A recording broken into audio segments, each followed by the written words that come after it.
Pendant des décennies, le commerce entre l'Afrique et la Chine a été largement lié au dollar américain. Mais les choses changent. Pour la première fois sur le continent, Standard Bank exploitera conjointement la Renminbi Clearing Bank of Africa avec la banque chinoise ICBC. Cette initiative permet de compenser et de régler les transactions en yuan chinois dans 19 pays africains. 25% de l'ensemble des échanges commerciaux de l'Afrique se font avec la Chine, mais seuls 2% de ce volume sont réglés en RMB. Le reste est principalement réglé en dollars américains. Cette initiative permet aux importateurs et aux exportateurs d'avoir un accès direct au yuan chinois dans un cadre offshore. Elle réduira les coûts et facilitera l'accès au financement, ainsi qu'aux actifs et passifs que l'on souhaite créer entre nous et le continent.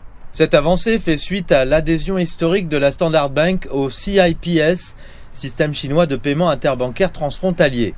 Ensemble, le CIPS et la compensation en renminbi devraient rendre le commerce sino-africain plus rapide, moins coûteux et moins dépendant du dollar américain.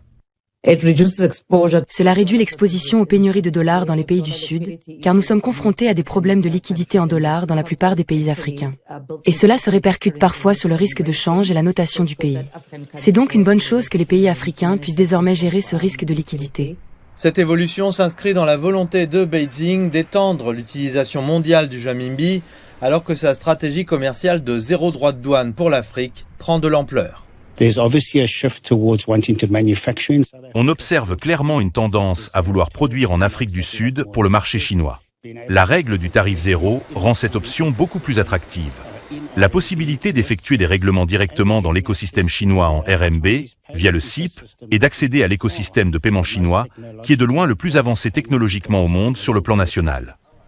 Pour les entreprises africaines, l'accès direct au système financier, au marché de capitaux et à l'infrastructure de paiement chinois pourrait débloquer de nouveaux investissements et renforcer les liens commerciaux. Une nouvelle clientèle s'ouvrira à la plupart des clients africains et attirera également des investissements en Afrique, car les entreprises chinoises bénéficieront d'une plus grande facilité d'échanges commerciaux. Cela permettra également de réduire certains intérêts appliqués aux prêts destinés aux infrastructures, qu'ils soient accordés par le gouvernement ou pour le compte de celui-ci. Les coûts de service liés à ces opérations pourraient passer d'environ 7% à environ 3% lorsqu'elles sont libellées en yuan, par rapport à une base en dollars. Alors que de plus en plus de pays africains envisagent de convertir leurs prêts chinois libellés en dollars américains en yuan, les partisans de cette mesure affirment que ce changement pourrait réduire les coûts d'emprunt et contribuer à alléger le fardeau de la dette qui pèse sur de nombreuses économies africaines.